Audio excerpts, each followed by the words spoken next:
dyan po kay Rina Hernandez. Oo, ng Batangas City po.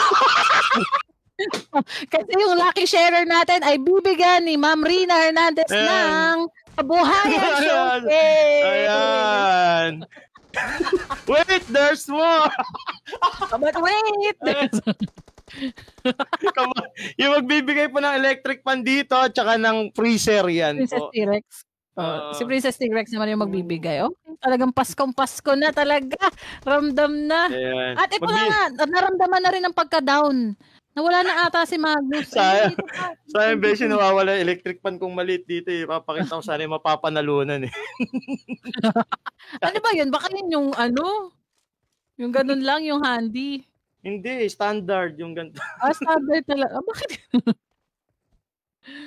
May bounty po bang kill sa inyo? Ay, wala po, idol, wala po.